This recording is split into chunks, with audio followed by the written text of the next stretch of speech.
Hello बच्चा party, hello एडिट्यूबर, कैसे हो? तो आपका अपने चैनल स्वागत है सीए के, जिसमें हम लोग फ्री में कवर करते हैं ऑडिट लॉ।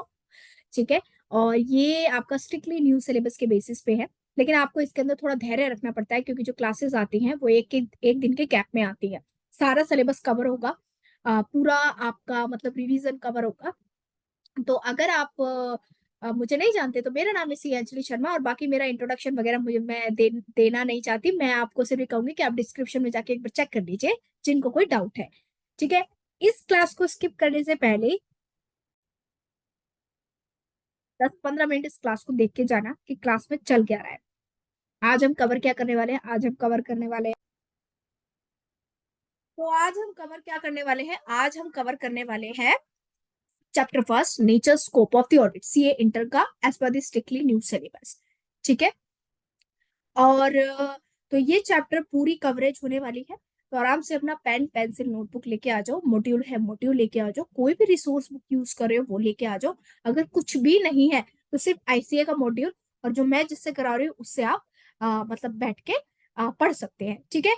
तो बिना किसी देरी के शुरू करते हैं। और इस क्लास को कोई भी क्लास लो ना, तो कम से कम 10-15 मिनट, 10-15 मिनट देख के जाना। ठीक है। पूरा कवरेज होगा, पूरा ऑडिट का कवरेज होगा। मैंने डिस्क्रिप्शन में जो अब तक मैं क्लासेस ले चुकी हूँ, मैंने सबके लिंक पेस्ट कर दिया, आप जाके वो क्लासेस भी चेकआउट कर सकते हैं।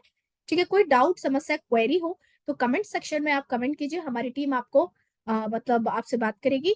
या फिर टेलीग्राम ग्रुप का नेम लिंक मौजूद है, आप वहां पे जाके भी आप मैसेज कर सकते हैं। और कोई सहायता हो तो जरूर बताइएगा, आपकी सहायता, आपकी क्वेश्चंस, आपके डाउट सॉल्व करने की पूरा प्रयास किया जाएगा। तो चलिए बच्चों, बिना किसी देरी के स्टार्ट करते हैं chapter first, full coverage CA inter का। ओके। एसेज भी आएंगे, आपके पूरे चैप्टर्स कवर होंगे। तो चलिए स्टार्ट करिए। तो जब भी आप कोई भी चैप्टर पढ़ें, चाहे आप मतलब चाहे आप अपने लॉ में पढ़े, या फिर चाहे आप अपने मतलब किस में पढ़िए, ऑडिट में पढ़िए, तो उस चैप्टर का ना सबसे पहले एक इंडेक्स बनाया करो कि हमें इस चैप्टर के अंदर पढ़ना क्या है।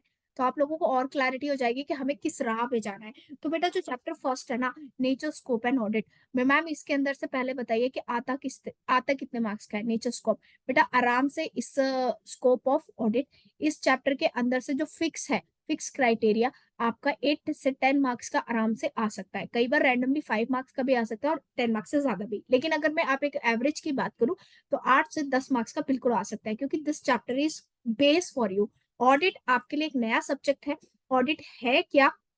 ये आपका चैप्टर बेस है, राइट। तो इस चैप्टर के अंदर हम करने क्या वाले हैं, सबसे पहले तो मैं आपको एक क्लैरिफिकेशन दे देती हूँ। ठीक है।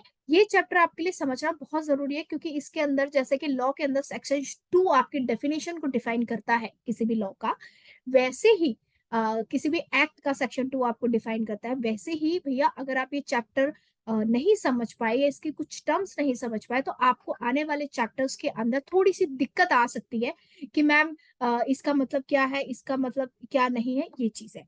तो सबसे पहले बेटा हम पढ़ेंगे nature and meaning of audit. Meaning of audit का मतलब क्या है? जो ये चैप्टर तुम पढ़ने वाले हो, जो तुम्हारा ये 100 नंबर का चैप्टर है, ये पेपर 5 है, इस ऑडिट का मतलब क्या है समझेंगे एग्जाम्पल्स के थ्रू। सेकंड चीज आती है बेटा, ये होता है ऑब्जेक्टिव। जो हम पढ़ेंगे ऑब्जेक्टिव ऑफ ऑडिट। मैम ये ऑब्जेक्टिव्स का मतलब क्या होता है? एक तीसरी चीज आप जो पढ़ेंगे वो पढ़ने वाले हैं आप स्कोप ऑफ ऑडिट।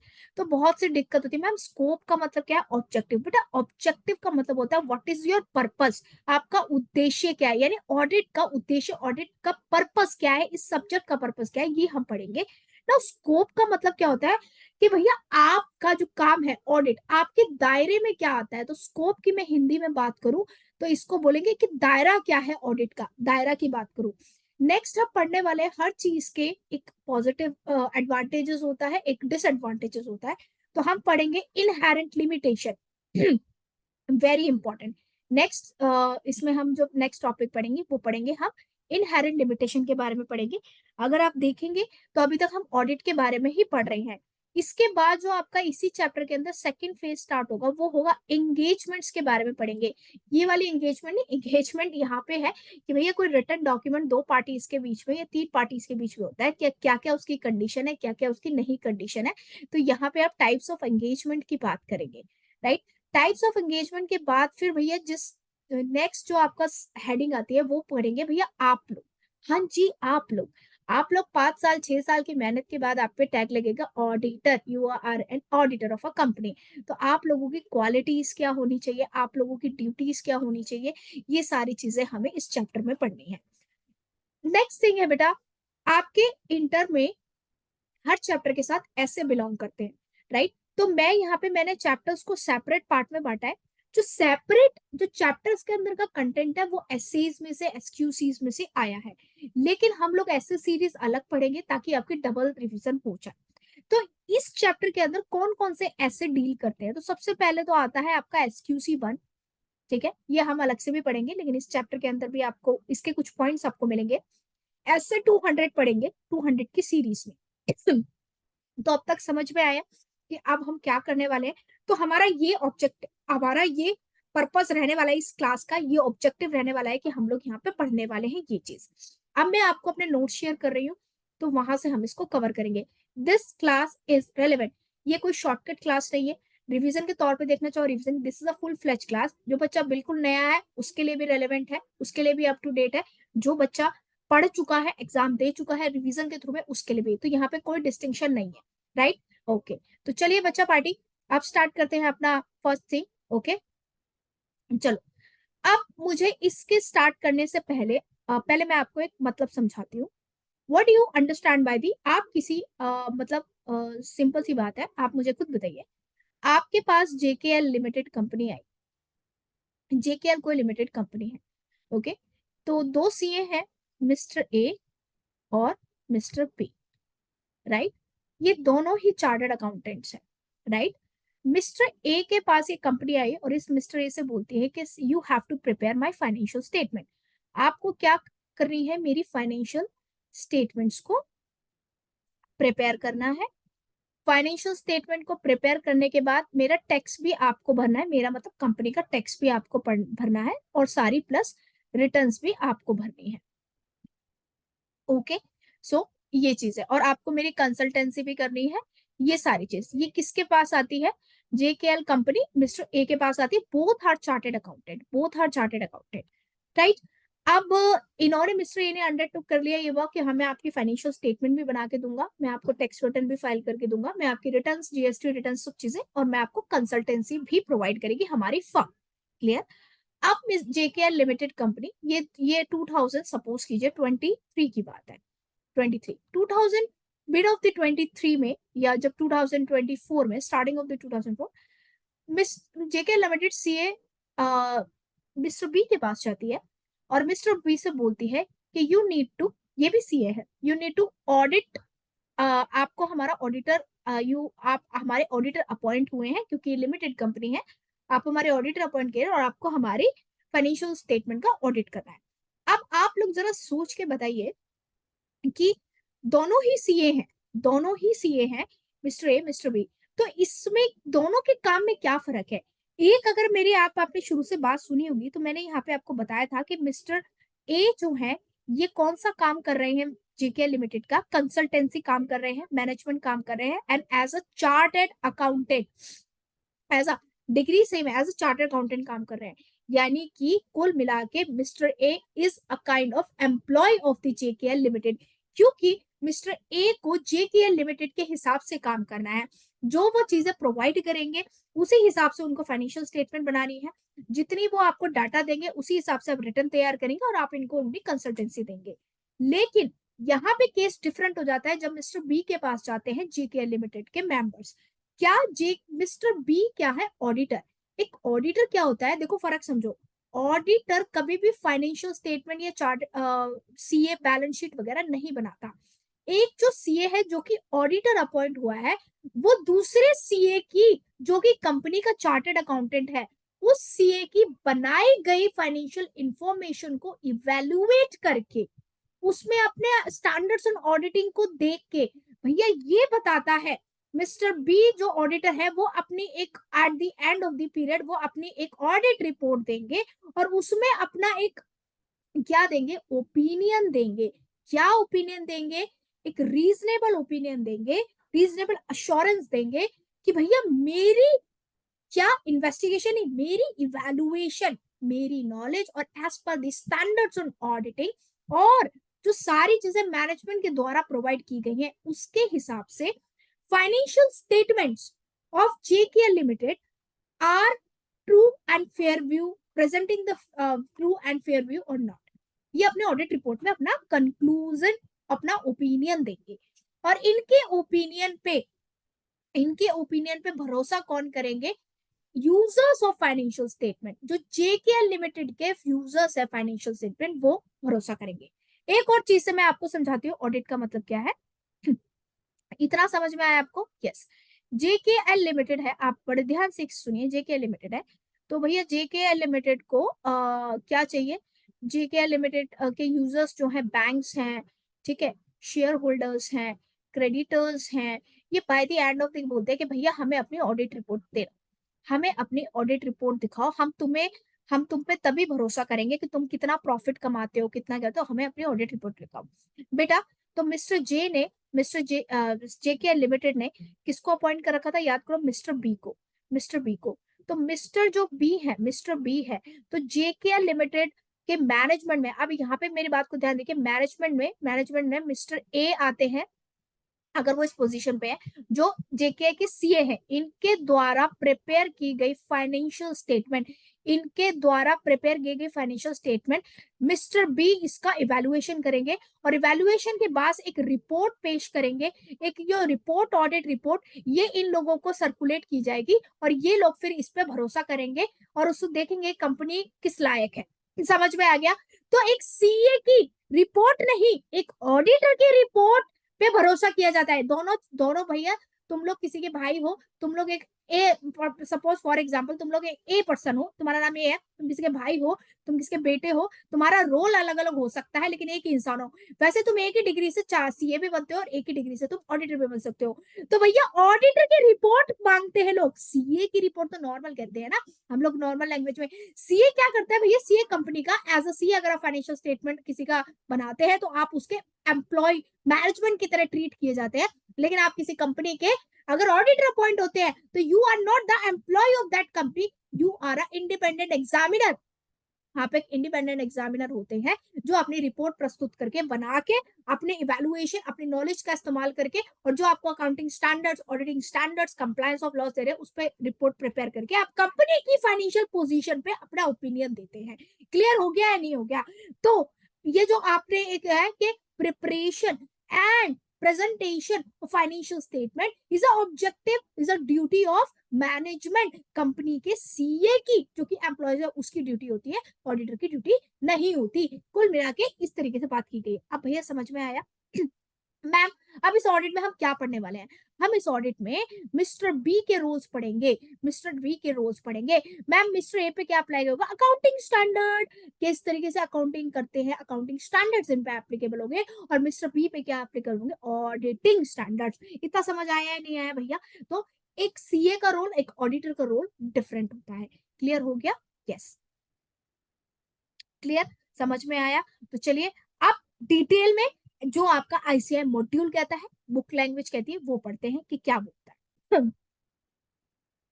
तो चलिए बच्चा पार्टी, देखो बच्चों, सॉरी या नो सॉरी, मैं यहाँ कोई फैंसी क्लास नहीं लेती, मैं जैसे अपनी रेगुलर स्टूडेंट्स की क्लास लेती हूँ, मैं वही क्लास की रिकॉर्डिंग करके आप लोगों के सामने देती हूँ। ठीक है, तो कोशिश करती हूँ कि जो ट्रू है, जो फेयर है, वैसे ही आपको प्रेजेंट रहे। ठीक है, जो एक्चुअली में जैसी क्लास होती है कंडक्ट हमारे यहाँ पे, हमारी एडुट्यूब अकेडमी पे, वैसे ही मैं क्लास आपको ले रही हूँ। ठीक है, तो चलिए अब तक अगर आपको बिल्कुल अच्छे से समझ आ रहा है तो बेटा, कुछ कुछ समझ आ रहा है एग्जैक्टली क्या हो रहा है तो लाइक कर देना, सब्सक्राइब कर देना अगर नहीं हो, नए हो तो, और शेयर जरूर कर देना। बाकी श्रद्धा आपकी है भैया। ठीक है, now chapter number first, meaning and nature of the audit. अब नीचे पढ़ेंगे meaning, nature of the audit. अब ऑडिट का मीनिंग क्या होता है, नेचर क्या होता है, आइए बच्चों। सो मीनिंग ऑफ द ऑडिट, बड़े ध्यान से पढ़ना ऑडिटर में। सो ऑडिट इज एन इंडिपेंडेंट, मैंने आपको मिस्टर बी का एग्जांपल दिया था, मिस्टर बी उस कंपनी के एम्प्लॉय नहीं थे, तो वो जैसा वो कंपनी कहेगी कि तू फाइनेंशियल स्टेटमेंट में ये दिखा, वो दिखा, ऐसे रिटर्न, ऐसे प्रॉफिट दिखाओ जीएसटी मतलब रिटर्न फाइल करते टाइम, तो भैया उस पर किसी का दबाव नहीं होता। And audit you is a independent examination of financial information of an entity भैया, वेदर प्रॉफिट ओरिएंटेड और not, and irrespective of size, legal form, when such examination is conducted with view to express an opinion, view to express an opinion. The definition of the following implication is audit is an independent. What the thing? Audit पढ़ते time आपको keywords याद करने हैं। क्या याद करने हैं ma'am? Keywords. Keywords क्या है इस चैप्टर के अंदर, इस डेफिनेशन के अंदर कि ऑडिट क्या है? एक इंडिपेंडेंट एग्जामिनेशन है भैया, किसी के जोर जबरदस्ती से नहीं। Requirement of audit applies in every company, profit oriented not. So अगर मैं डेफिनेशन को कंक्लूड करूं तो भैया डेफिनेशन क्या कह रही है? देखो, ऑडिट एक इंडिपेंडेंट एग्जामिनेशन है। एक एग्जामिनेशन है, किस चीज की एग्जामिनेशन है? फाइनेंशियल इंफॉर्मेशन की। किसके फाइनेंशियल इंफॉर्मेशन की?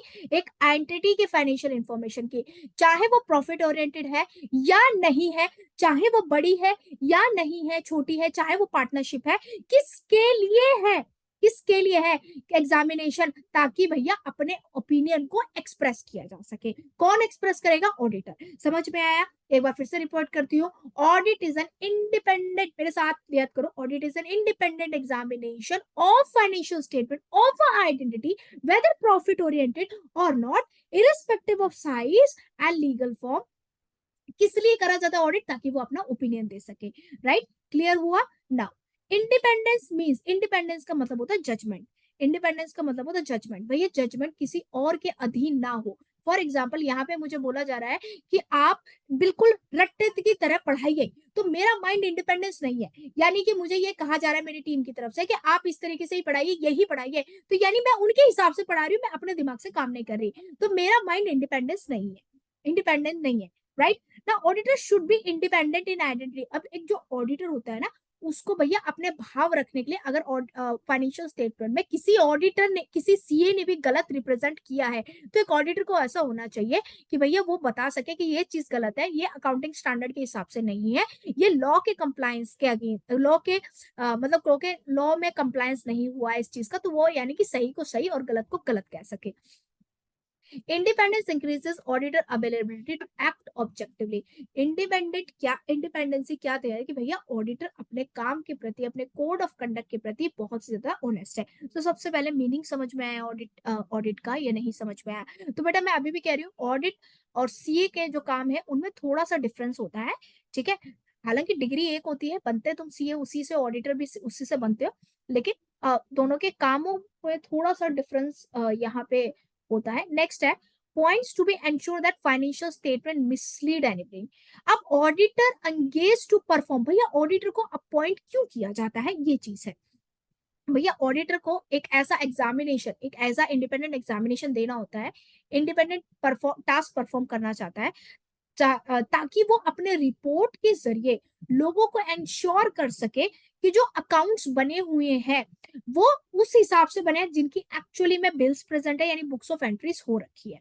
सो इसको लिखेंगे कैसे? We need, auditor need to ensure the following, that accounts has been drawn up with reference to the entries in the books of accounts. Okay. Second point, entries in the books of accounts are adequately supported by sufficient and appropriate evidences. भैया अगर financial statement में sales लिखी हुई है 5 लाख की, तो 5 लाख की sales के लिए एप्रोप्रिएट एविडेंसेस मौजूद है। एविडेंसेस का मतलब होता है सबूत के 5 लाख की सेल्स क्यों लिखी हुई है। परफेक्ट वाउचर्स मौजूद है, ठीक है, रिक्विजिशन रिसिप्ट्स मौजूद है, सारी चीजें मौजूद है। यानी कि जो भी एंट्री फाइनेंशियल स्टेटमेंट में कंपनी ने कर रखी है, चाहे वो एक्सपेंस से रिलेटेड हो, चाहे वो कैपिटल से रिलेटेड हो, किसी भी चीज से रिलेटेड हो, the sufficient and appropriate evidences available है। Next, none of the entries in the books of accounts has been omitted. Third चीज एंश्योर करने की क्या होती है कि जो इस बुक्स ऑफ अकाउंट्स में, एक पीरियड की जो बुक्स ऑफ अकाउंट्स बनी है, उसमें कोई भी जो एंट्रीज है वो मिसलीड नहीं है, ओमिटेड नहीं है। Information contains in financial information is clear and unambiguous. जो इंफॉर्मेशन इस फाइनेंशियल स्टेटमेंट्स में लिखी है, फाइनेंशियल स्टेटमेंट क्या होती है? फाइनेंशियल स्टेटमेंट 5 चीजों से मिलकर कहा जाता है।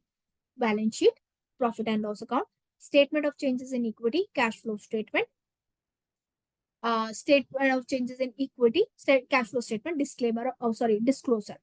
1% कंपनी के अंदर या स्मॉल कंपनी के अंदर जो कैश फ्लो स्टेटमेंट है वो उसमें रिलैक्सेशन मिल जाती है, राइट।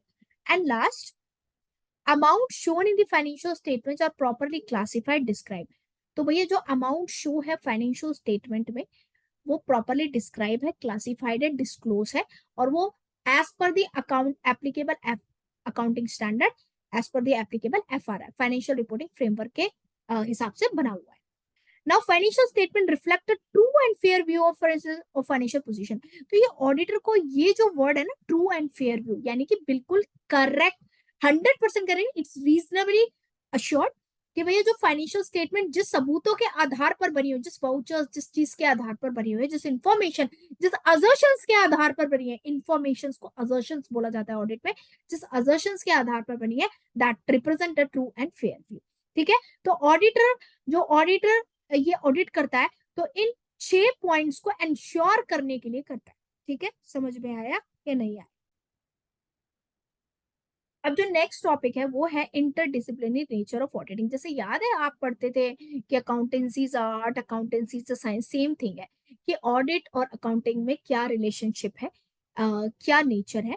तो सबसे पहले auditing and the accounting, since audit of financial statement is concern with the financial information, a sound knowledge of accounting principle is a fundamental require of auditor।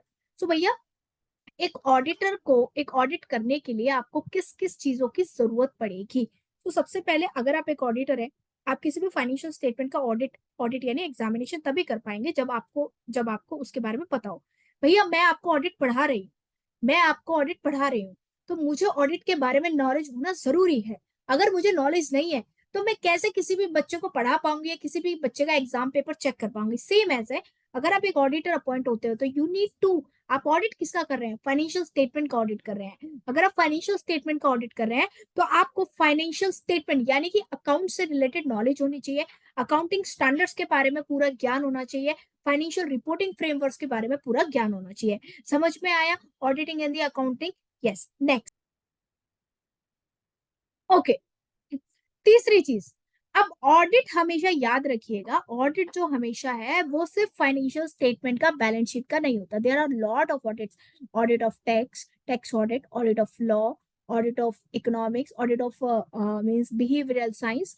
तो अगर आप कोई ऑडिटर अपॉइंट हुए हैं और ऑडिटर, आप किसी लॉ का ऑडिट करना है, आपको किसी लॉ फर्म है या किसी कंप्लायंस का, तो एक ऑडिट और लॉ के अंदर क्या है कि तब आप ऑडिट ऑफ लॉ, उस लॉ का और उस एक्ट, किसी भी चीज का आप ऑडिट तभी कर पाएंगे। ऑडिट का मतलब चेक कर पाएंगे कि लॉ के पूरे कंप्लायंस, लॉ का पूरा कंप्लायंस हुआ है या नहीं हुआ है। तो you know a better understanding. तो आपको business law, as an auditor आपको गुड नॉलेज बिजनेस लॉ के बारे में होना चाहिए, टैक्सेशन के बारे में होना चाहिए, जीएसटी के बारे में होना चाहिए, कंपनी एक्ट के बारे में आपको होना चाहिए, फेमा के बारे में होना चाहिए। क्लियर? अगर आप ऑडिट का, now what is the measurement of audit and behaviour science? Behaviour science का मतलब होता है एचआर, ह्यूमन रिसोर्सेज से ये बिलोंग करता है। अगर कोई कंपनी में आपको ऑडिटर ऑफ एचआर मतलब बिहेवियर साइंस का ऑडिटर अपॉइंट हुआ है, तो यानी कि आप देखेंगे कि what is the strategy, HR क्या स्ट्रैटेजी कर रहा है। ठीक है, मतलब इंक्वायरीज आप लेंगे कि लोगों का रिटेंशन रेशो कितना है, उस एम्प्लॉयज का रिटेंशन रेशो, क्विटिंग रेशो कितना है, बोनस क्या है, मेंटल स्ट्रैटेजीज क्या चल रही है, वॉट एवर इज दिस। अगर आप किसी किसी कंपनी के स्टैटिस्टिकल ऑडिटर अपॉइंट हुए हैं तो भैया स्टैटिस्टिकल में science as well as mathematics का कॉम्बिनेशन चलता है। सो ऑडिटर को इस बारे में नॉलेज होनी चाहिए, राइट। ना audit and the economics, knowledge of economics, you have to be familiar with the knowledge of economics। Ma'am knowledge of economics का मतलब क्या है?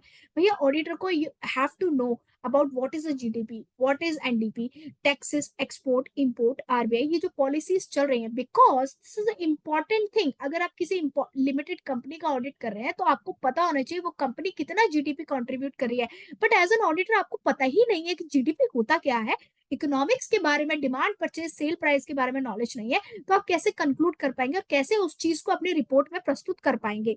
ठीक है, समझ में आ गया? आई थिंक आपके दिमाग में अच्छे से, आपके मस्तिष्क में ये सारी चीजें घुस रही होंगी, अच्छे से प्रवेश कर रही होंगी। ठीक है, ना ऑडिट ऑफ फाइनेंशियल मैनेजमेंट। तो audit of financial management, FM के बारे में भी आपको, आपका सब्जेक्ट भी है, एफएम के बारे में आपको जानकारी होनी चाहिए। आप किसी कंपनी का कैपिटल बजट निकालना चाहते हैं, कैपिटल बजटिंग करना चाहते हैं, रेशियो एनालिसिस चेंज करना चाहते हैं, you have to know about कि how to calculate, how to do the capital budgeting, how to create a budget, how to do the ratio analysis. आपको उस चीज के बारे में एज एन ऑडिटर नॉलेज नहीं है तो आप कैसे किसी ऑर्गेनाइजेशन का कर पाओगे। अब बहुत से महान व्यक्ति ये बोलेंगे कि मैम ये सब तो अकाउंटिंग सॉफ्टवेयर से हो सकता है। बेटा माना चैट जीपीटी आया, एआई आया है, लेकिन अभी भी एआई आपके अकाउंट्स को ओवरलैप और आपके ऑडिट को ओवरलैप नहीं कर पाया, बिकॉज यहाँ पे आपको जजमेंट देना पड़ता है, प्रोफेशनल जजमेंट देना पड़ता है, और एक रोबोट कभी भी प्रोफेशनल जजमेंट नहीं देता। प्रोफेशनल जजमेंट दो सीए को अलग हो सकता है, मेरा अलग हो सकता है, आपका हो सकता है। अब बहुत से बच्चे इस वीडियोस को देख रहे होंगे तो कई बच्चे एग्री करते होंगे, कई बच्चे नहीं एग्री करते होंगे, तो this is called the professional judgement. भैया सेकंड पार्ट समझ में आया क्या था? इंटरडिसिप्लिनरी मेजर्स, कई बार 2 नंबर के क्वेश्चन में पूछ लिया जाता है, तो आप इस चीज को ध्यान रखिए। नाउ नेक्स्ट है बेटा, जो थर्ड पार्ट हम इसके अंदर पढ़ेंगे, ऑब्जेक्टिव ऑफ द ऑडिट। मैंने बताया था ऑब्जेक्टिव की हिंदी क्या होती है? पर्पस, उद्देश्य। क्यों ऑडिट का क्या पर्पस है? क्या पर्पस है? मैं पूछू आपका पर्पस क्या है, तो बोल सकेंगे हमें पता ही नहीं है पर्पस क्या है लाइफ का, पता करके आओ। अब as I told you earlier that जो आपके ऑडिट के अंदर चैप्टर है वो कॉम्बिनेशन ऑफ एसेस से बने हैं। तो भैया एज पर द ऑब्जेक्टिव, किसी भी ऑडिट का ऑब्जेक्टिव कहां से है कि ओवरऑल ऑब्जेक्टिव एस 200 के अंदर, स्टैंडर्ड्स ऑन ऑडिटिंग के 200 के अंदर दे रखा है कि एक ओवरऑल ऑब्जेक्टिव क्या होना चाहिए ऑडिटिंग ऑडिटर का। सो पढ़िए यहाँ पे, and the conduct of the audit in standards to conducting. तो दो ऑब्जेक्टिव वेरी इंपॉर्टेंट है भैया, एक ऑडिटर के चाहे वो टैक्स ऑडिटर हो, चाहे वो मतलब आपका फाइनेंशियल स्टेटमेंट ऑडिटर, किस कोई भी ऑडिटर हो, उसके दो ऑब्जेक्टिव होते हैं। फर्स्ट ऑब्जेक्टिव है बेटा, रट लेना उसको, to obtain a reasonable assurance. भैया रीजनेबल अश्योरेंस का मतलब होता है कि 100% गारंटी। मैं यहाँ बैठ के आपको कह रही हूँ कि आप लोग कोई भी क्लासेस ले लीजिए, कहीं से भी ट्यूशंस ले लीजिए, कहीं से भी कोचिंग्स ले लीजिए, आप 100% सीए में पास हो जाएंगे। क्या कोई गारंटी दे सकता है कि आप 100% पास हैं? नहीं। रीजनेबल अश्योरेंस क्या होता है कि अगर आप, हम आपको एक हद तक अश्योर कर सकते हैं, हम आपको गारंटी नहीं दे सकते, ठीक है। To obtain a reasonable assurance, तो ये कह रहा है कि ऑडिटर का काम होता है कि ऑब्टेन, ऑडिटर का पर्पस क्या होता है कि फाइनेंशियल स्टेटमेंट जो उसको ऑब्टेन हुई है, किसी भी ऑर्गेनाइजेशन ने उसको अपनी फाइनेंशियल स्टेटमेंट दी है, तो उस फाइनेंशियल स्टेटमेंट पे रीजनेबल अश्योरेंस ऑब्टेन करे। किसके लिए रीजनेबल अश्योरेंस? कि तुम्हारी जो फाइनेंशियल स्टेटमेंट है उसके अंदर कोई भी गड़बड़ी नहीं है। किस वजह से गड़बड़ी नहीं है? ना तो फ्रॉड से, ना एरर से। समझ में आया? एक बार अंग्रेजी भाषा में पढ़ लेते हैं। To obtain a reasonable assurance about whether the financial statement as a whole complete are free from material misstatement due to fraud and error, thereby enabling the auditor to express an opinion, जो मैं underline कर रही हूँ, these are the keywords, to express an opinion on whether the financial statement prepared in accordance with applicable FRF। समझ में आया? तो यहाँ पे अगर आपने रीजनेबल अश्योरेंस की जगह गारंटी दे दिया, मार्क्स नहीं मिलेंगे। आपने ओपिनियन की जगह डिसीजन लिख दिया, मार्क्स नहीं मिलेंगे, ठीक है। तो जैसा जो वर्ड्स आपके हाईलाइटेड मैंने बॉक्स में करे हैं वो वर्ड्स आपके कीवर्ड्स हैं। सो ऑब्टेन अ रीजनेबल अश्योरेंस, भैया ऑब्टेन करना है ऑडिटर को अपने वैल्यूएशन से कि जो फाइनेंशियल स्टेटमेंट हमें दी गई है ऑडिट करने के लिए वो फ्री फ्रॉम मटेरियल मिसस्टेटमेंट है, और उस अगर है तो उसके बाद हमें अपना ओपिनियन देना है कि है, कितनी है या नहीं है, ठीक है। नाउ एंड का मतलब होता है ये भी होना चाहिए उसके पर्पस में। और सेकंड भी, to report on financial statement, audit report, financial statement report बनानी है और कम्युनिकेट भी करना है कि हमने जो स्टैंडर्ड्स, हमने जो ऑडिट किया है वो as per hour auditing standards के हिसाब से किया है, ठीक है। भैया एक प्रिंसिपल भी तो होना चाहिए ना। आपसे कोई पूछे आपने ये रिपोर्ट किस हिसाब से बनाई है, तो आप कहेंगे कि हमने ये रिपोर्ट स्टैंडर्ड्स ऑन ऑडिटिंग के हिसाब से बनाई है। बहुत सारे स्टैंडर्ड्स ऑन ऑडिटिंग, उसमें हर स्टैंडर्ड्स ऑन ऑडिटिंग में बता रखा है ऑडिटर को कि किस किस तरीके से आपको एक कंपनी का ऑडिट करना है। क्लियर हो गया ना? पॉइंट्स टू रिजेंबल, अभी मैंने बताया था what is the difference between reasonable assurance and absolute assurance. बेटा एब्सोल्यूट एश्योरेंस का मतलब होता है 100% गारंटी। अब मैं आपको बोलती हूँ I will give you absolute assurance कि जो भैया कोचिंग लेगा, फास्ट ट्रैक बैच लेगा, वो 100% सीए में पास हो जाएगा। तो भैया कोई आएगा और मेरे कान के नीचे बजा के जाएगा कि अरे तुम पागल हो गया, सीए में कोई गारंटी थोड़ी ना होती है। तो this is called absolute assurance, 100% assurance. Complete guarantee, reasonable assurance का मतलब होता है कि कंप्लीट गारंटी नहीं होती, लेकिन एक हाई लेवल ऑफ, जैसे मैं आपको कह रही हूँ कि अगर आप क्लासेस को अच्छे से पढ़ेंगे तो I will give you reasonable assurance, कि मैं आपको एक हाई लेवल अश्योरेंस दे सकती हूँ कि yes you are able to crack the CA in first attempt. Clear हो गया? यस। तो ऑब्जेक्टिव समझ में आया? Objectives are very important, 2 objectives है, इन ऑब्जेक्टिव्स को अपना अच्छे से पढ़ लेना। Now the next thing is what are the scope of audit. Hindi में मतलब बताया था, स्कोप का मतलब होता है दायरा, स्कोप का मतलब होता है दायरा। अब स्कोप ऑफ ऑडिट के दायरे में क्या आता है? फॉर एग्जाम्पल, एक ऑडिटर है, एक कंपनी का ऑडिट कर रहा है, भैया अगर वो अपनी ऑडिट करते टाइम ये कर रहा है कि अरे उसकी तो उसकी बीवी के साथ डिवोर्स हो रहा है, कंपनी के डायरेक्टर की बीवी के साथ उसका डिवोर्स हो रहा है, तो भैया वो उसका दायरा नहीं है, भैया उनका पर्सनल मैटर, उनको छोड़ दो। ठीक है, तुम्हारा दायरा क्या है? तुम ये देखो कि तुम्हारे जो कंपनी के तुम फाइनेंशियल स्टेटमेंट कर रहे हो वो परफेक्टली फाइन है या नहीं, वो फ्रेमवर्क में है या नहीं, वो अच्छे से बने हैं या नहीं, तो that is called the scope. Okay, so क्या क्या एलिमेंट स्कोप है? तो coverage of all aspect of identity. Now यहाँ पे याद रखना, कवरेज ऑफ ऑल एस्पेक्ट इसका मतलब नहीं तुम उनके पर्सनल घर में भी घुस जाओगे एज एन ऑडिटर, भैया मैं तो ऑडिटर हूँ, मैं तो तुम्हारे घर में चाय पानी पीऊंगा, नहीं भैया। तुम ऑडिटर हो और फाइनेंशियल स्टेटमेंट से रिलेटेड, तो तुम्हें सिर्फ फाइनेंशियल स्टेटमेंट से रिलेटेड ही इंफॉर्मेशन पे ध्यान देना है। Now, reliability and sufficiency of the financial information. Now, auditor should reasonably satisfied. Auditor को रीजनेबली सेटिस्फाइड होना है, उसके स्कोप में आता है कि जब तक रीजनेबली सेटिस्फाइड का मतलब है कि मेरे सामने एक फाइनेंशियल इंफॉर्मेशन दी गई है, एक प्रॉफिट एंड लॉस दिया गया है, मैं उसकी सेल्स फिगर से सेटिस्फाइड नहीं हूँ कि भैया तुमने 50 करोड़ की ये सेल्स फिगर दिखा रखी है, तो मैं, मेरा स्कोप क्या आता है कि मैं उस रीजनेबली उस पॉइंट से सेटिस्फाइड नहीं हूँ, तो मैं मैनेजमेंट से कह सकती हूँ कि तुम 50 करोड़ तुमने कैसे लिखी है, इसके विल्स लाओ, इसके वाउचर्स लाओ, इसके डॉक्यूमेंट्स लाओ। राइट, तो ये सेकंड पॉइंट ये कह रहा है कि if an auditor is not reasonably satisfied, so then he may ask the supporting documents of that particular information। भैया इंफॉर्मेशन है सेल्स की, तो सपोर्टिंग डॉक्यूमेंट्स वो पूछ सकता है। क्लियर? समझ में आया या नहीं आया? Okay, now the next thing is what comes under the scope of the audit, proper disclosure of financial statement information. एक ऑडिटर का काम होता है कि जो इंटेंड यूजर्स है उन तक अपना ओपिनियन दे सके, उन तक अपना मतलब ऑब्वियसली ऑडिटर की रिपोर्ट पे ही वो इंटेंड यूजर भरोसा करते हैं।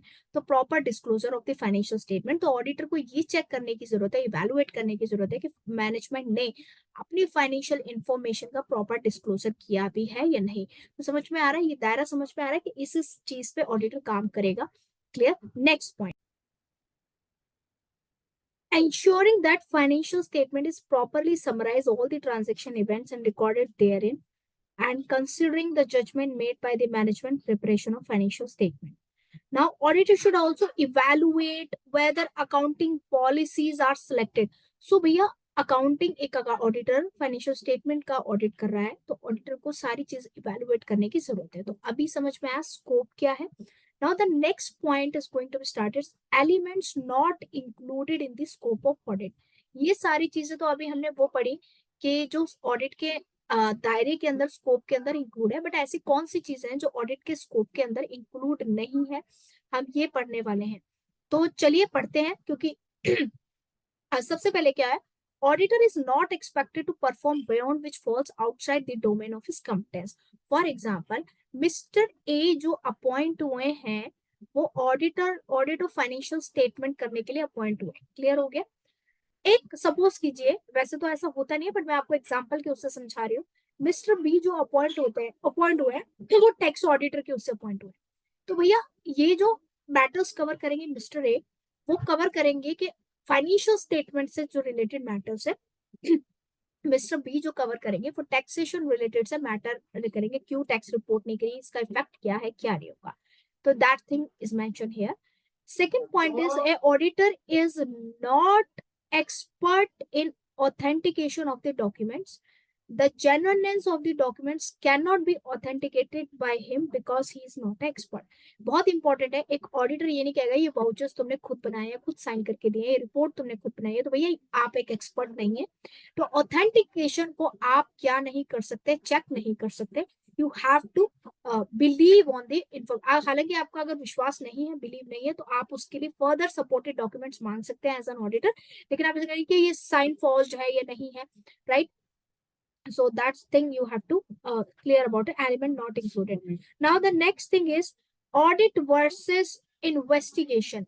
Audit एक examination है, investigation नहीं है. Audit versus investigation. Audit is not an official investigation. भैया सीबीआई करता है ऑफिशियल इन्वेस्टिगेशन, ठीक है, या और अथॉरिटीज करती हैं, लेकिन ऑडिट का मतलब ये नहीं है कि ऑफिशियल इन्वेस्टिगेशन है कि भैया तुमने गलत क्यों किया. गलत ऑडिटर का काम क्या है, सिर्फ इतना कि गलत हुआ है बताओ. लेकिन ऑडिटर का काम ये नहीं है कि भैया बैठा के ये एक्सप्लेनेशन मांगे कि क्यों किया, क्या फायदा है, राइट. पेश विटनेस नहीं मांगे. इन्वेस्टिगेशन का मतलब होता है क्रिटिकल एग्जामिनेशन, हर एक चीज की डिटेल फॉर्म में रिपोर्ट को लेके आना, क्यों हुआ इन्वेस्टिगेशन. बट ऑडिटर का काम ये नहीं है. तो इसके एक क्वेश्चन आता है, auditor is a watch dog not a blood hot, right. Auditor क्या है भैया, वो एक निगरानी रख सकता है क्या गलत हो रहा है क्या गलत नहीं हो रहा, बट वो ये नहीं कि क्यों गलत हुआ क्यों नहीं हुआ. ठीक है, सिंपल से बात है. अब इसका एक क्वेश्चन आया था, वो मैं आपको क्वेश्चन में डिस्कस करती हूँ. इसका एक क्वेश्चन 2 अटेम्प्ट्स पहले आया था कि एक मैनेजमेंट ने ऑडिटर पे इल्जाम लगाया कि आपने अपनी ड्यूटीज को परफॉर्म नहीं किया because there is a fraud element present in the financial statement. So it's not a auditor duty कि भैया फ्रॉड हुआ है क्यों हुआ है. ऑडिटर की ड्यूटी है कि अपनी एग्जामिनेशन से ये है कि फ्रॉड एलिमेंट एग्जिस्ट करता है या नहीं करता, ठीक है. अगर लेकिन ऑडिटर क्या है, ये चीज नहीं कर सकता कि हाँ फ्रॉड क्यों हुआ है या होना नहीं चाहिए. Clear, okay. Now, objective of the auditor is to obtain only reasonable assurance whether financial statements are free from material misstatement. So, auditor का objective जो हम पिछले क्लासेस में पिछले सेशन मतलब पिछले अभी कुछ मिनटों पहले हमने पढ़ा था कि reasonable assurance है. Now, scope of audit is general and broad, whereas scope of investigation is narrow. Audit का जो स्कोप होता है वो जर्नल और वेयर्स. इन्वेस्टिगेशन अगर आप एक पर्टिकुलर चीज की आप कैश की इन्वेस्टिगेशन कर रहे हैं तो आपका जो दायरा है इन्वेस्टिगेशन वो कैश से ही रिलेटेड है. लेकिन अगर आप ऑडिट कर रहे हैं तो ऑडिट का स्कोप जो है ब्रॉड. ठीक है, इतना आपको समझ में आया.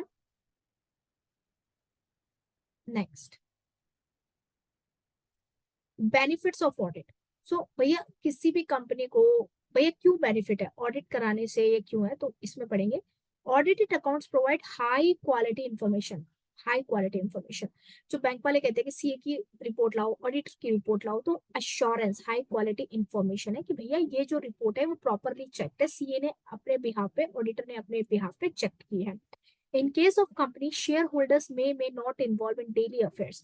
So भैया मैंने आपको बोला intend users of the company, जो शेयर होल्डर्स है वो मतलब डेली मैटर्स में इन्वॉल्व नहीं होते, तो उनको उनका इंटरेस्ट कैसे सेफ गार्ड हो रहा है वो किस रिपोर्ट पे भरोसा करें, वो भरोसा करेंगे ऑडिटर की रिपोर्ट पे.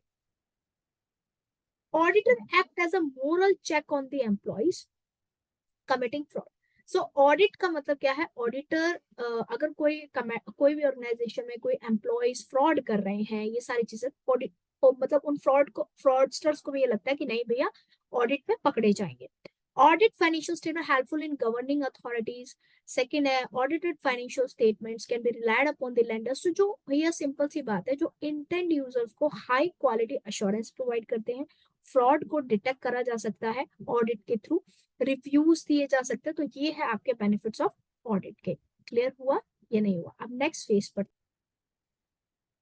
आओ. अब आपका नेक्स्ट पॉइंट है, what is the difference between mandatory audit and what is the difference between voluntary audit. तो let me just audit. So audit are not, हमेशा ऑडिट मैंडेटरी नहीं होता कि आपको ऑडिट ही कराना है.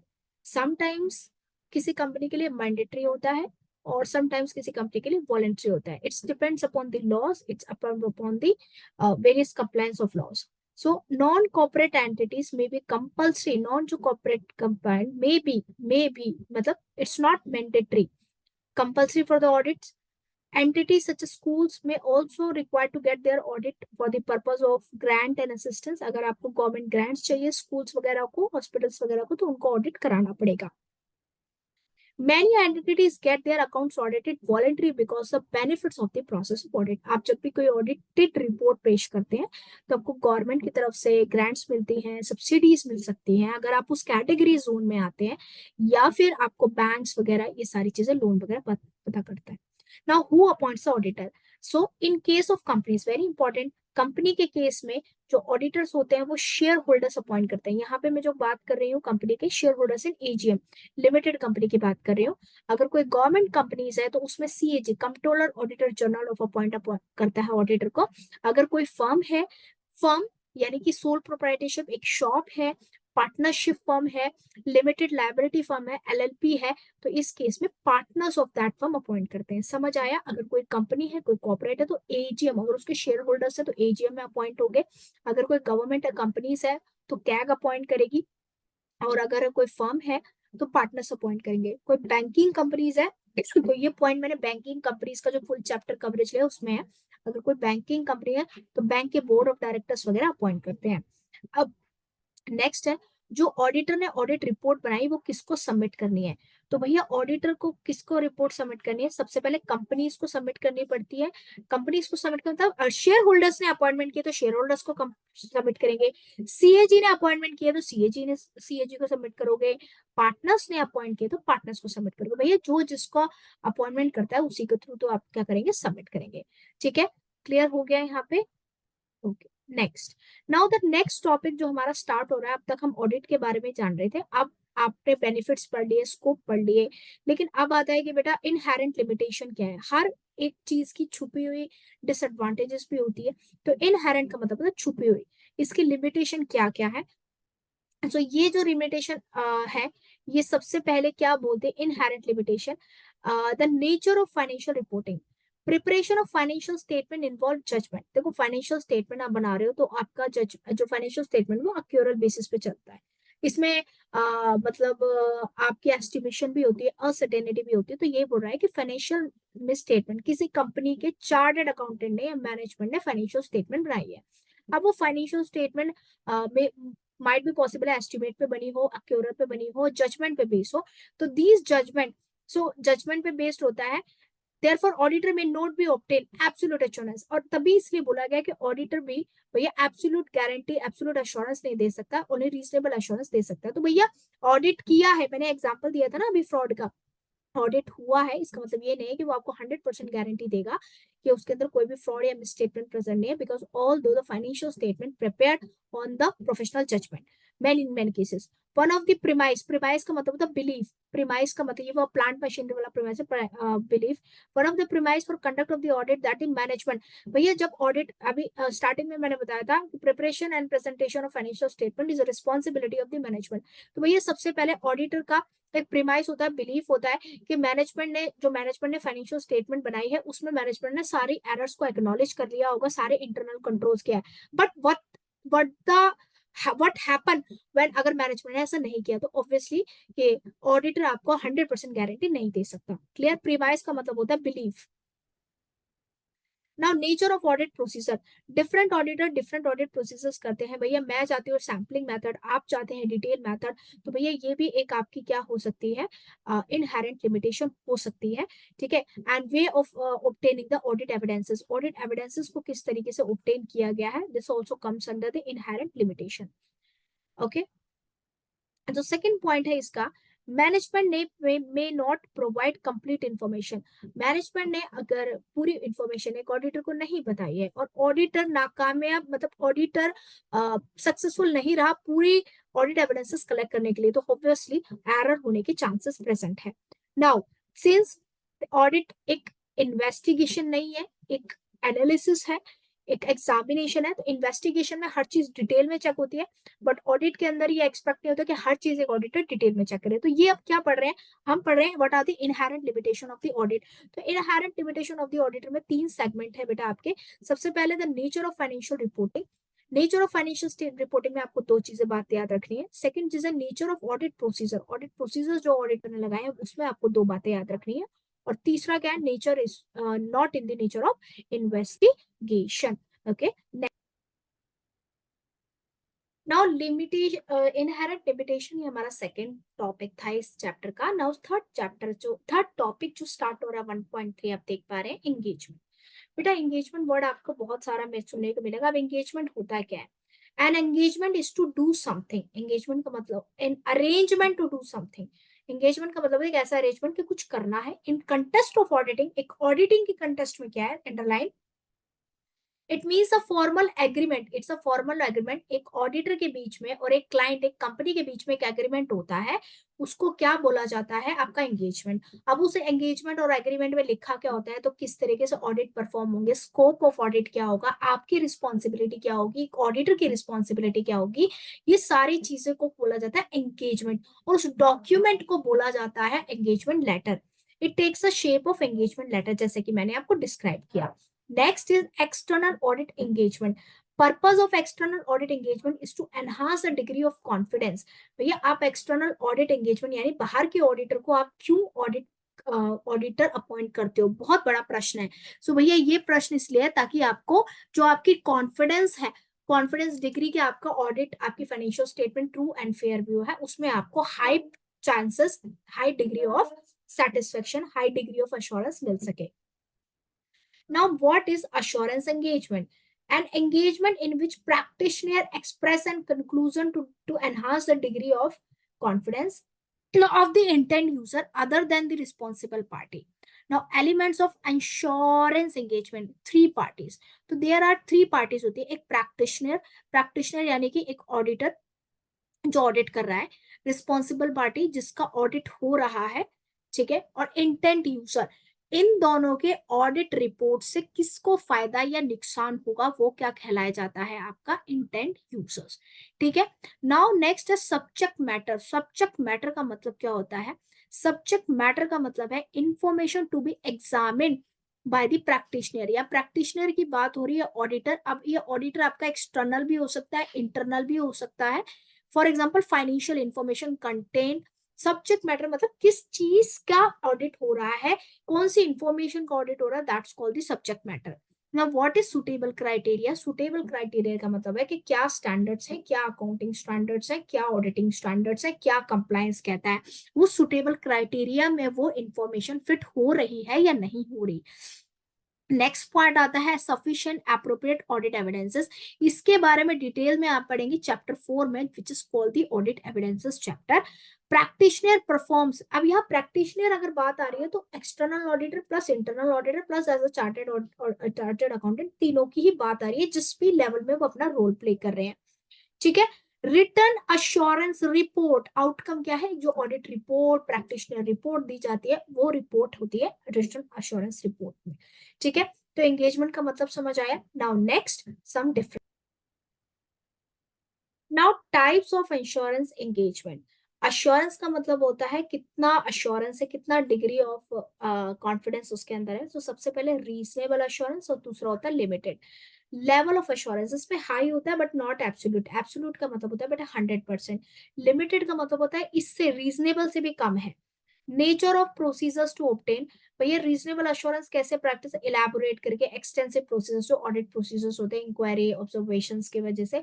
लिमिटेड में only analytical procedures. Analytical procedure का एग्जांपल दूं कि ट्रेंड्स चेक कर लिया, कंपैरेटिव स्टेटमेंट्स चेक कर ली, रेशियोज चेक कर लिया, इंक्वायरी कर ली। कंक्लूजन जो होता है रीजनेबल कंक्लूजन होता है, और इसमें लिमिटेड कंक्लूजन होता है। रीजनेबल मतलब लिमिटेड के जिसके आधार पर सिर्फ हमने किया इतना ही कंक्लूजन है। अगर फॉर एग्जांपल कि ऐसे बोलेगा प्रैक्टिशनर कि हमें जो स्टेटमेंट प्रोवाइड करी थी उसके आधार पे भैया हम आपको एक लिमिटेड कंक्लूजन देते हैं, लेकिन अगर इसके कोई और एविडेंसेस अवेलेबल होंगे तो हमारा जो कंक्लूजन है डिफर कर सकता है। एग्जाम्पल है ऑडिट एंगेजमेंट, और इसके अंदर रिव्यू एंगेजमेंट है, प्रोस्पेक्टस पीएफआई है, prospectus financial information examiner, internal control. Right. उसके बाद आपके कुछ इसमें एग्जांपल्स हैं कि what is the example of assurance engagement. Examples क्या क्या है बेटा? Audit of financial statement. So examples of assurance engagement क्या है? Reasonable assurance engagement, limited assurance engagement, audit of reasonable, review क्या है? लिमिटेड। एग्जामिनेशन ऑफ, ये 2 मार्क्स में आता है। प्रोस्पेक्टस फाइनेंशियल इंफॉर्मेशन, ये क्या? Provide assurance regarding reasonability of assurance and projection. Prospective है, फाइनल नहीं है। अभी आगे होगा तो प्रोजेक्शंस के रिलेटेड आपको देना है। Report on the controls operating and organisation, जो इंटरनल कंट्रोल्स है उस पर रिपोर्ट है। नाउ थर्ड थिंग है ऑडिट और रिव्यू का मतलब होता है review of financial statement, audit of financial statement, both are different thing. both audit and related financial statement on the basis audit is a reasonable assurance, जब आप detail में जाके क्या करते हैं उसको एग्जामिन करते हैं। रिव्यू का मतलब होता है नॉर्मली देख लिया, डिटेल में आप गए नहीं, ज्यादा चीजें, तो वो है review. Review involve fewer procedures gather इन सफिशिएंट, रिव्यू में कम प्रोसीजर्स इन्वॉल्व होते हैं, लेकिन ऑडिट के अंदर ज्यादा प्रोसीजर्स इन्वॉल्व होते हैं, डिटेल में examination. Now prospective financial information, बेटा प्रोस्पेक्टिव फाइनेंशियल इंफॉर्मेशन क्या होती है? Financial information based upon the assumption, अभी हुआ नहीं है, प्रोजेक्टेड फाइनेंशियल स्टेटमेंट बनती है तो लास्ट ईयर के अजम्पशंस पे या ट्रेंड्स पे, अजम्पशन पे फ्यूचर्स के एक्शंस को डिसाइड होता है 10%। जो आपने शार्क टैंक देखा होगा तो बोलते हैं ना कि आपके प्रोस्पेक्टिव व्यू क्या है, जीपीआई क्या होना चाहिए, ये सारी चीजें। It can be form of forecast, तो ये बेसिकली क्या होती है, प्रोजेक्शन पे, फोरकास्ट पे बेस्ड होता है। In assurance report involving PFI, practitioner involves sufficient appropriate measures to that effect. Management assumption, management की assumption इन्वॉल्व होती है प्रोस्पेक्टिव फाइनेंशियल इंफॉर्मेशन में, जो कि प्रॉपरली बेस्ड होती है बेसिक्स बेसिस ऑफ assumption पे, जो लास्ट ईयर assumption हो गई है। इस साल मुझे लग रहा है कि मेरी टर्नओवर, मेरा प्रॉफिट 10% है, अगली बार मैं फिर 10% बढ़ा दूंगी, right. Now a prospectus financial statement is related to the future events and available to support the assumption in the PFI is based. So भैया related to the future events से होता है ये आपका, ठीक है। Next, clear? यहाँ तक भैया बात समझ में आई है या नहीं आई है? और बच्चों को बात समझ में आ गई? इस चैप्टर के अंदर जो नए सिलेबस में इंपॉर्टेंट पॉइंट ऐड हुआ है वो है qualities of the auditor. So ये क्वालिटीज ऑफ द ऑडिटर पे क्वेश्चन आ सकता है। Auditor is concern with the reporting of financial matters of business and other institution. Financial matters inherently are in the set of problems of human feasibility. So auditor किसके लिए concern होता है कि किस तरीके से फाइनेंशियल स्टेटमेंट्स में reporting की गई है, और रिपोर्टिंग का मतलब क्या, उस रिपोर्टिंग में फ्रॉड वगैरह इन्वॉल्व है या नहीं है ना। तो वेरी वेरी इंपॉर्टेंट है ये part. The qualities are required are tact, किस तरीके से वो मतलब ऑडिटर जो है उसका टैक्ट नेचर है, किस तरीके से टैम्पर कंट्रोल करता है, इंटेग्रिटी क्या है, डिस्क्रिशन क्या है, जजमेंट लेने की कैपेसिटी क्या है, पेशेंस कितना है उसमें, क्लियर हेडेड कितना है, क्या बायस्ड हो जाता है, कंफ्यूज हो जाता है। अगर तुम में ऐसे इसमें से कोई सी क्वालिटी नहीं है तो अपने अंदर ये क्वालिटी लेके आओ, क्योंकि नाउ इंस्टीट्यूट ने अब कह दिया है कि ये क्वालिटीज होनी चाहिए ऑडिटर में। In addition, auditor must have the shine of culture for great height, attaining the great height. ऐसा नहीं है यार सीए करना है, सीए बेकार है, भैया तुम अपना सीए कर रहे हो तो धीरे धीरे स्टेप्स पढ़ोगे तो तुम्हारा अपने मतलब तुम्हारे अंदर इंटीग्रिटी क्वालिटी होनी चाहिए कि तुम्हें अपना जो डेकोरम है अपने इंस्टीट्यूट का, अपने ऑडिट का, ये मेंटेन करना है। Auditor who holds a position of trust must have the basic human qualities. आपको ये सोचना चाहिए एज एन ऑडिटर कि आप एक रिपोर्ट बना रहे हैं, आप एक पोजीशन ऑफ ट्रस्ट पे आप अपॉइंट की गए हैं, आपके ऊपर इंटेंड यूजर कर ट्रस्ट करते हैं, तो आपको अपना काम बहुत ही ऑनेस्टली से करना है। तो ये 4 पॉइंट्स हैं, वो आपको लिख के आने, फलाना टिपकाना मत लिखाना कि ऑडिटर ये होना चाहिए, स्मार्ट होना चाहिए, ये होना चाहिए। अरे स्मार्ट का क्या अचार डालना है भैया, he has to present these types of qualities in it.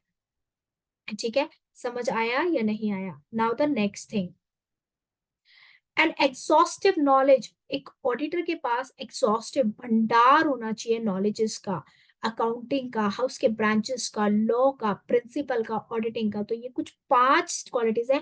Highly expected question, highly expected question in your examination, highly expected question है, तो आप इसको, न्यू टॉपिक है, इसको आप लिखिए। राइट, समझ में आया या नहीं आया बच्चा लोग?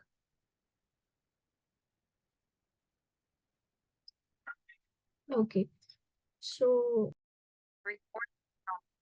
तो बच्चा लोग, मैंने जैसे कि आपको बताया था कि हमने ये चैप्टर की कवरेज कर ली है। इसमें एक मॉड्यूल के अंदर लास्ट टॉपिक जो दे रखा है वो दे रखा है मेजर टाइप्स ऑफ एंगेजमेंट, कि हमें एससीज क्या होते हैं, एसआरएस क्या होते हैं, ठीक है, एसक्यूसीज क्या होते हैं। उसकी एक सेपरेट क्लास आएगी जो कि हाफ एन आवर की होगी।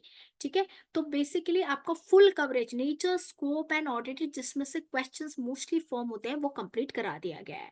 ठीक है? और जो इसकी जो एक टॉपिक और जो रहता है लास्ट टॉपिक वो होता है वो मेजर टाइप ऑफ जो है एसआरएस वगैरह।